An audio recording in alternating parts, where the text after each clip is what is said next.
Hello, we're back. We're answering your comments and questions that you left on the Alien Cinematic Timeline video, a video that has stirred up a lot of different conversations in the comments, and a lot of people who are mad, a lot of people who are happy, a lot of people who found our channel through that video. If you did, thank you. And now we know that Noah Hawley's Alien series that's coming to Hulu is just going to ignore Prometheus and Covenant, entirely.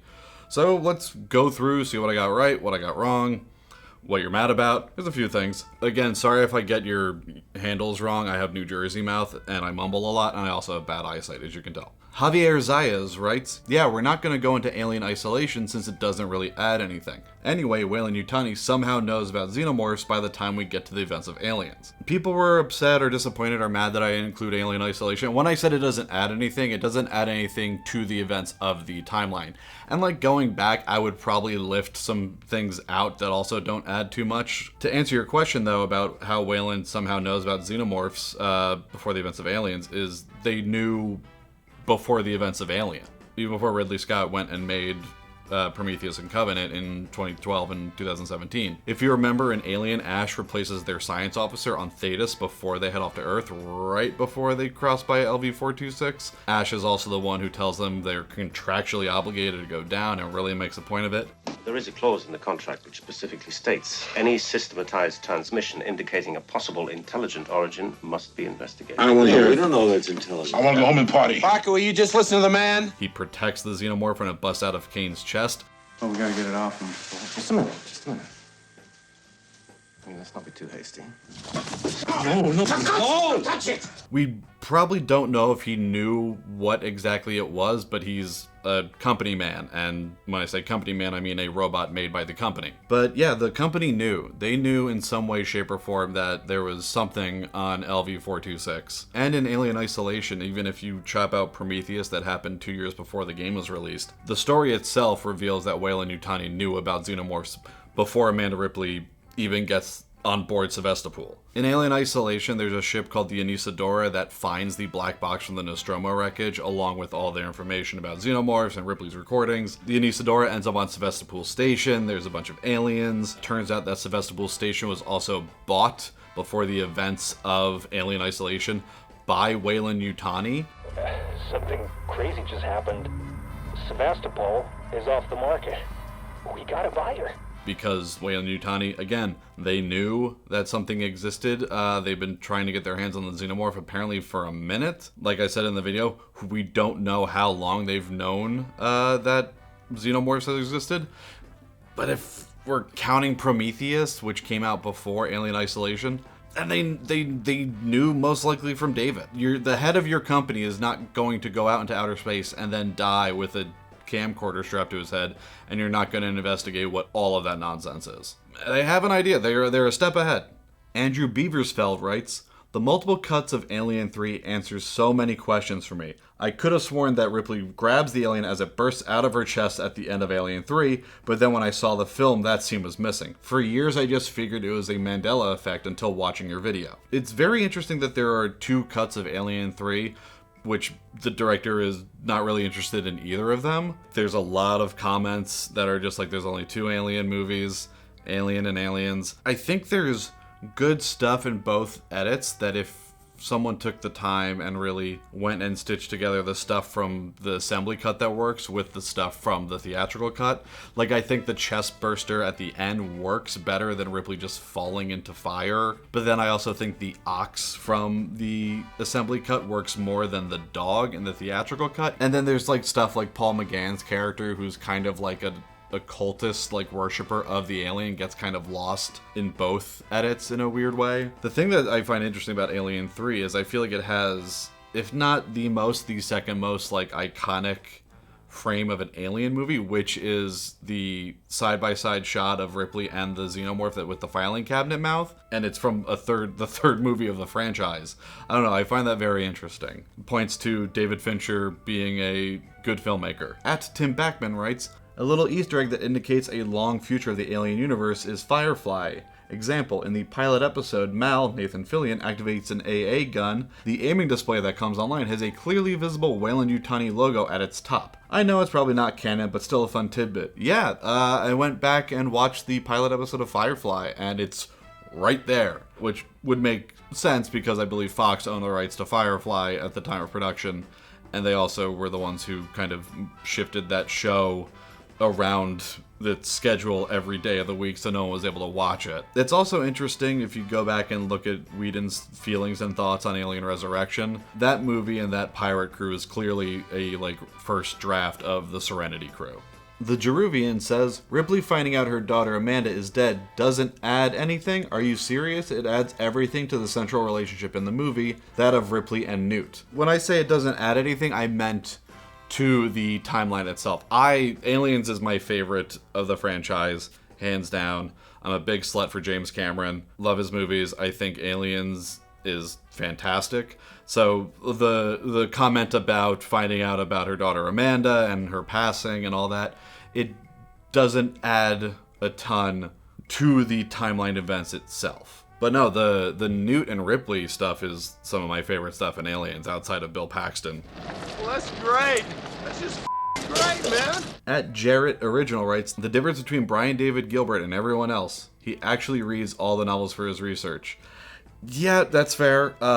It's totally fair to roast me in the comments about not reading. I understand. I am a dreadfully slow reader, so it would have taken forever. This video probably would have come out in December of this year if I made an effort to read 20 plus Alien novels. And I'm sorry that if you have one that you really love and it didn't get in there, I'm so sorry. I feel like I did a decent job researching the events of each book to see if they crossed over with Ripley and the characters that I was using as our pinpoints for the timeline. I'll go pick some up. I'm sorry to the people who are disappointed that I didn't read or include the books so much in the timeline.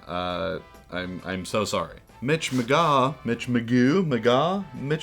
writes, I always wish that Neil Blomkamp movie had gotten made. Yeah, would have been interesting. For those who don't remember or don't know, Neil Blomkamp was the director behind movies like District 9, which was his first big feature, kind of exploded and was everywhere, and then they were like, this guy is gonna be the guy, and they put a lot on his shoulders, and then his next movie was Elysium, which doesn't really kind of exist. I don't know many people who really love that movie. And then even after then, his next one was Chappie, which was supposed to be his E.T., and it kind of sunk his career, which I felt was a little maybe unfair. I feel like Hollywood kind of gets excited about weird, shiny new things they've never seen before, and Neil Blomkamp was this interesting director who came from South Africa, I believe, and got kind of thrown into the Hollywood system and chewed up and spit out. And he was attached to do so much with the Alien franchise, and then they took the keys away from him after Chappie, I believe. They were just nope. He did direct the Gran Turismo movie, which is good. Check it out. It's somewhere streaming right now, but the Gran Turismo movie is fun. It's a cool, straight, fastball of a racing movie. It's good stuff. We're getting into the part of the comments that are all about the additional movie connections that exist out in the world. JCLCE007 writes, I know there's nothing official connecting it, but Sean Connery's Outland just has to be included. The tech and the movie's tone are as alien as anything can be without featuring any actual aliens. I'll note that Alien Isolation's events could explain why Amanda Ripley has a short lifespan, so it does impact the movies indirectly. Thank you. Yeah, Outland, a movie I had never heard of despite being a fan of Peter Hyams.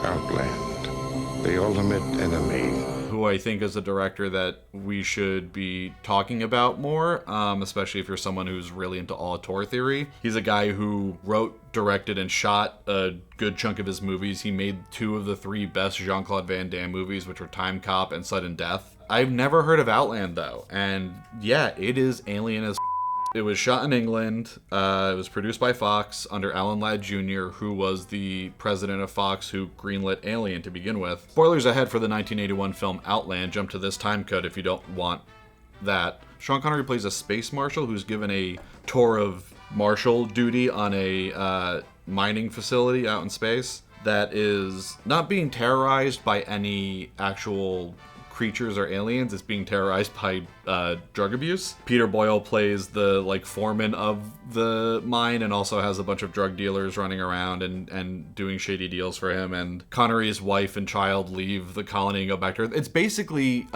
Gary Cooper and Grace Kelly's High Noon from 1952, but set in space. And Hyams has said about the movie that he really wanted to do a Western and everyone told him, Westerns are dead, move on. And so he just set it in space. Which if he just waited like 9 to 10 more years, he probably would have gotten in on the Western boom of the 90s with like Unforgiven and Tombstone. The helmets in Outland look a lot like the EVA helmets from Alien. The mine shafts and the tunnels and a lot of the interiors look like sets on the Nostromo. Outland is also the first feature film to use introvision instead of rear projection, which you see in a lot of like the Bond movies. They would make miniature sets and project them to use that as a matte painting, basically. In brief, we offer the motion picture business major production value at a fraction of the expected cost.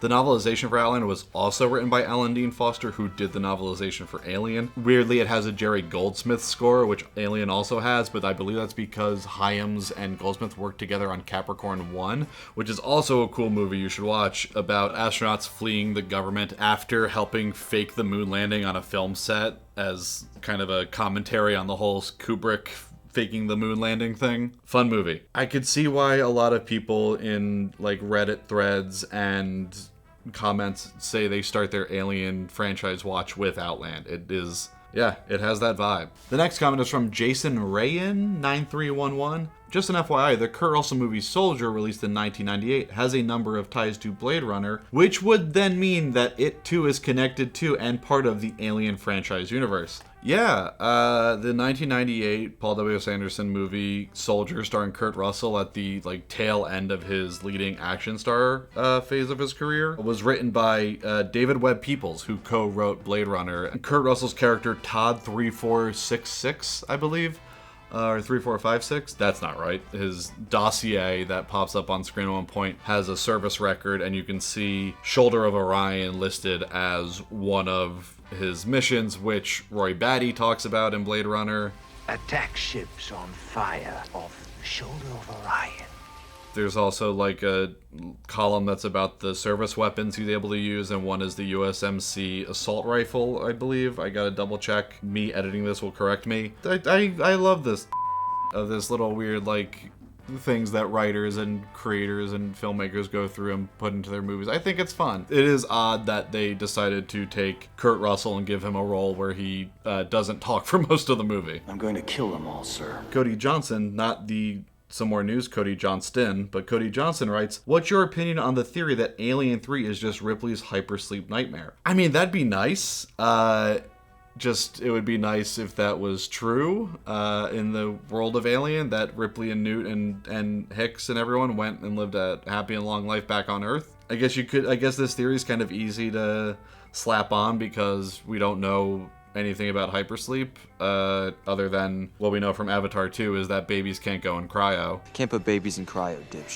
Thank you, Spider. At Matthew Ryder writes, a few of 1997's best movies, at least according to the team that made this video. I mean, yeah, I just put together some of the movies from 1997 that summer, so from like the May to like beginning of September window, but 97 is a crazy year for movies. It's like Titanic's there, Lost Highway, Face Off is that year, Austin Powers is that year, The Game, The Ice Storm, Eve's Bayou is that year, Boogie Nights, Event Horizon. Like, it's a crazy long list, and those are just American movies. I think, and like in terms of independence, like there's so many more. I believe like Linklater's Suburbia came out in 1997. Great year for movies. I'm sorry that I couldn't include more in a single frame. Helder Cruz writes, great video. Thank you. My one minor nitpick is this. I'm not sure the alien world that David destroyed was the actual engineer homeworld. Seems to me that this was another engineer-seeded planet, as the humanoids don't look exactly like engineers. Plus, their civilization and technology came across as rather underdeveloped. I took that scene as David's embarking on a scorched earth attack on their legacies. He's attacking any and all engineer-seeded planets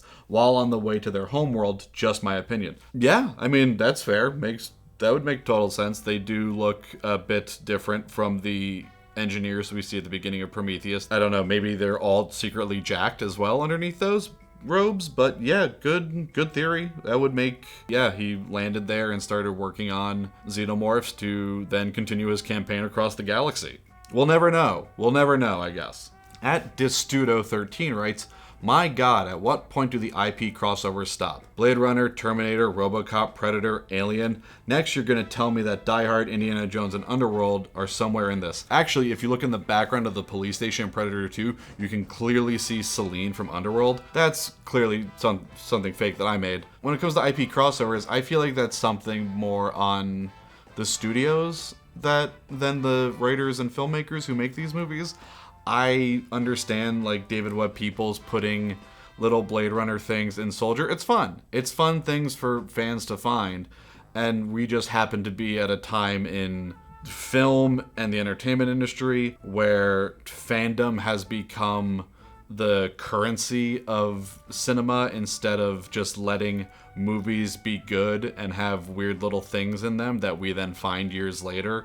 We have to, as audiences, be constantly taking in things from IP that we know because it's been gamified and turned into some kind of competition. Raz C writes, so you're saying it's not a gender bender if it's a double fast bender. Nice. What's truly face-bending here, however, is the notion that Ridley Scott had this talent for creating powerfully homoerotic scenes, even between genderless automatons. And with that exception of this highly effective scene, he's never utilized this incredible talent. I know Covenant has its detractors and all that, and it's not very good, but like the two of them together, those scenes are fantastic. Bravo! And yeah, I don't know, it's a weird kind of flex by Ridley. Ridley Scott I wouldn't put in the like category of like mainstream directors who have like a sexy resume. Steven Soderbergh is somebody who comes to mind, Andrea Arnold, Todd Haynes, Wong Kar-wai, Baz Luhrmann, the Wachowskis, Park Chan-wook, Claire Denis, Ken Russell and Cronenberg if you're freaky. A lot of Ridley Scott's movies tend to either be about people battling against God or on the side of God, like his Kingdom of Heaven, Gladiator, Exodus, which is a movie nobody saw. I mean, even Napoleon has a ton of I've been appointed by God talk throughout the movie. Tony Scott, however, did know how to make a sexy movie, and it's a huge bummer that he is no longer around. We need you more than ever, Tony. Rose Dragoness writes, I have a book of Alien tabletop games, and it has a timeline of the world since 2023 and details of what governments and companies were left in the world of Alien. It gives some perspectives on things other than Weyland-Yutani. If you want to, I think I could screenshot the timeline, and it explains briefly about the companies and governments without breaking copyright, or maybe you can buy Alien RPG tabletop game if you like playing tabletop. Yeah, I'm not the biggest tabletop player, but I do love that movies used to have D&D games or board games put out with them. There is a board game for the Michael Mann movie The Keep, a movie that he refuses to talk about and that is very hard to watch, or at least it was. I don't know if it's streaming anywhere right now. When I was researching for the timeline, I found a lot of interesting stuff in the rules and explainers of the Aliens tabletop game, which had like mentions of the Arcturians in it. But yeah, I would love to see, maybe it's different than what I found, but I don't know if you can post screenshots and comments. The Jugtron asks, Blade Runner 2049 had the Sulaco in one of the background shots, didn't it? Yeah, there is a ship hovering above Los Angeles that looks a hell of a lot like the Sulaco. Can't confirm because it doesn't say Sulaco on the side of it, but yeah, it looks a hell of a lot like it. Got a surprising amount of questions on the Larry Sanders Gary Shandling mug. Love your Larry Sanders mug. Brings back old memories, what's the deal with the mug, all that kind of stuff. This is just my mug at the office, which I brought from home. I don't know, I really like Gary Shandling, so I included it in the video. Maybe I can make this up now and say that there's a slight connection, that Winona Ryder was on the Larry Sanders Show either right before or right after Alien Resurrection came out. And in that episode, Gary hits on her by pretending to like Smash Mouth. This is my favorite song. Aren't they great? Yeah, they're great. What's it called? What's this song? There's two comments about the mug that I really love. The first being from Satisfied656, who says, I must have this Neil Breen coffee mug. Please, can you tell me where I can buy this? This is not Neil Breen. I do now want a Neil Breen coffee mug. If you don't know who Neil Breen is, he is a very bizarre and interesting filmmaker, is a way to put it. No more damn books. No more books. If you guys want a whole video on Neil Breen, I'll happily do a video on Neil Breen. I'll be right here. My other favorite mug comment is from VAR Studios, who says, "Bro, you're holding the ever-living out of that mug. Give your hand a break."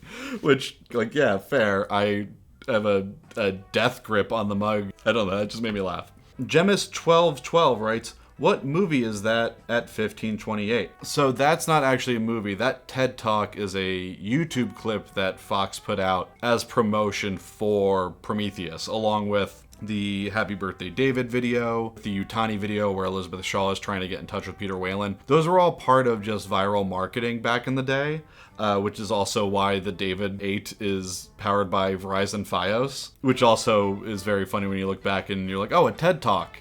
They thought that they would make it all the way to 2023 with this relevance. Derek Miller 6091 asks, "Why the heck would you bring up Ireland when talking about Skye?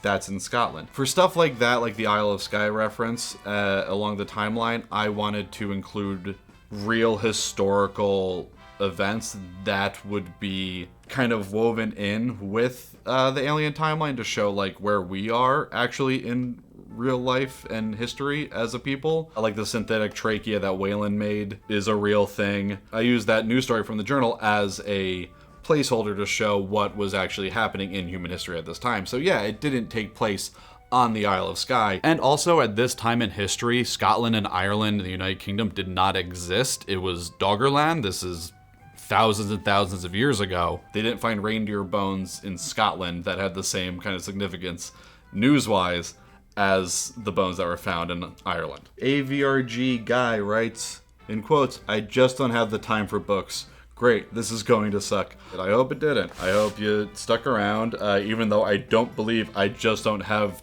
the time for books. No more books. It just would have taken way too long. I love books. I'm currently finishing up Blood, Sweat, and Chrome about the making of George Miller's Mad Max Fury Road. It's fantastic. I highly recommend it, especially if you love movies and love knowing how movies, especially insane films like that, get made. It goes into the history of his Justice League movie that never happened, and Happy Feet, and how Mad Max Fury Road almost was animated. Highly recommend. Jeff Mitchell writes, "Not to quibble," feel free to quibble. "Not to quibble, but the black goop the engineer drank out of the little cup isn't the same black goop in the vials.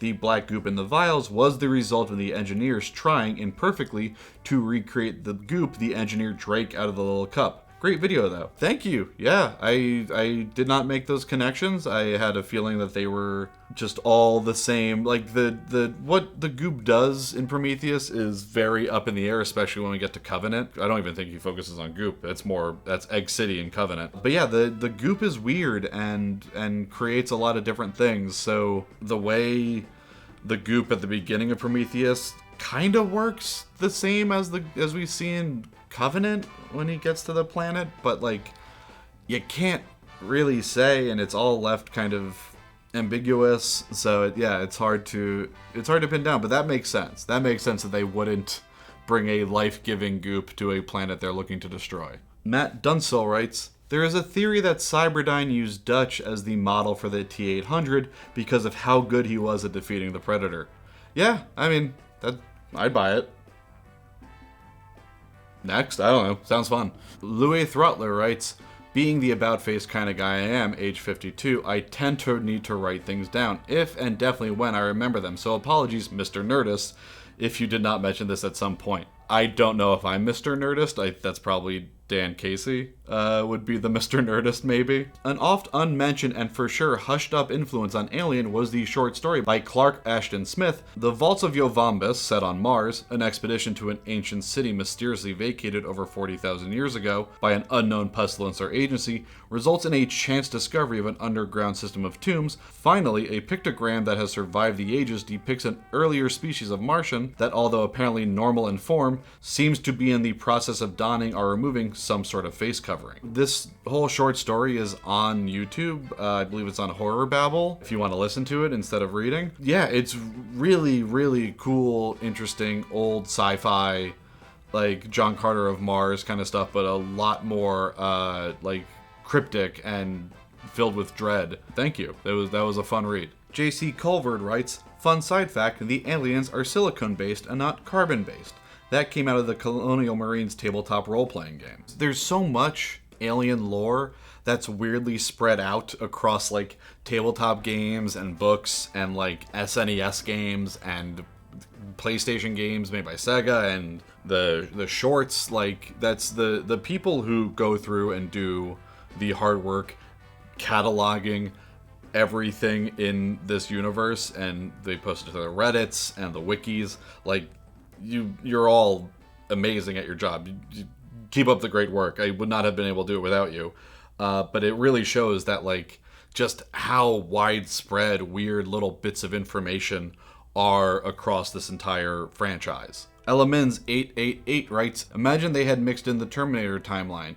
T-1000 on board fighting aliens just because. Yeah, I'm really glad the Terminator timeline has no connection to aliens or anything in this franchise whatsoever. Not because I don't like the Terminator movies, the first two are fantastic. If you've watched those movies, you know the timeline and makes absolutely no fucking sense at all, especially after Genesis, which I don't even know if that's like canon anymore. Everything went kind of careening downhill in that franchise after Cameron left the helm. Not Sork writes, honestly, I would like to see storyline ideas about what happened after the Black Fleet arrived in Dark Matter, before it was canned by Sci-Fi for them spitting their pacifier out the cot.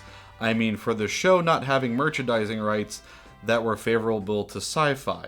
But I really want to see projections of where the crew of the Raza ended up. I know that 3 will end up in pseudo-relationship with Android, as it was hinted.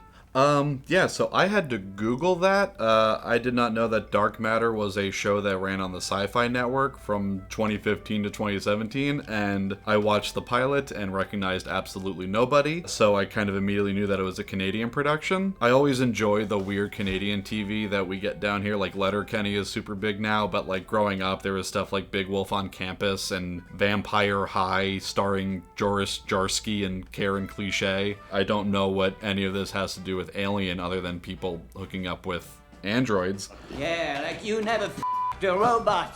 I hope you get the answers you're looking for to a TV show that was canceled in 2017. Good luck. Wheel Manstan writes, huge mistake killing off Shaw. Still, Ridley, please live to be 100 to give us another Aliens. Cameron is too obsessed with Smurfs. Resurrection over Covenant any day. I agree that killing off Shaw was a tremendous mistake. I don't know what she would have done in Covenant. I do think that she gets a pretty shitty hand dealt to her, being David's experiment after Prometheus. And Resurrection over Covenant. Yeah, I get Resurrection is for sure more fun, and it is easily like the wettest of the Alien movies. So it's got that going for it. DC Mitchell 8008 writes, Predator 2 came out in 1990, but took place in 1997, I think. I saw some comments about saying that Predator 2 takes place in 1990. The film was released in 1990. The very opening of the movie says Los Angeles, 1997, which is also probably why Danny Glover has like a laser sight on his gun, because it's slightly 7 years in the future and cops would have that, I guess. The events in the timeline correspond to the years that happen within the films, not the years that they were released. Krypton Sun writes, Fleetwood Mac released their 12th album Tusk in 1979, not their second. I believe I said that Fleetwood Mac released their second horniest album Tusk, which the first is easily Rumors. The whole album is about cheating on the people you're in a band with. Tiki the Killer 94 asks, what's the 1901 scene from? That scene is from the very opening of Alien vs. Predator. It's like a minute-long scene of a guy at a whaling station running away from a predator, and there's a xenomorph, and like literally the xenomorph jumps at the predator. That's it. That's all we see. That's the entire opening of AVP. The Beta Zone. I'm just gonna call you the Beta Zone. Not rudely. Thanks for decent sound and no AI narrative. There was no AI used in any of this video. I wrote and researched all on my own, along with the help of a few other Nerdist folk, doing some citation work. Yeah, stop watching those AI videos on YouTube. They all suck. They're all bad. And our final comment from Mighty Matt TM. God, I f***ing love Gary Busey. I f***ing love Gary Busey too.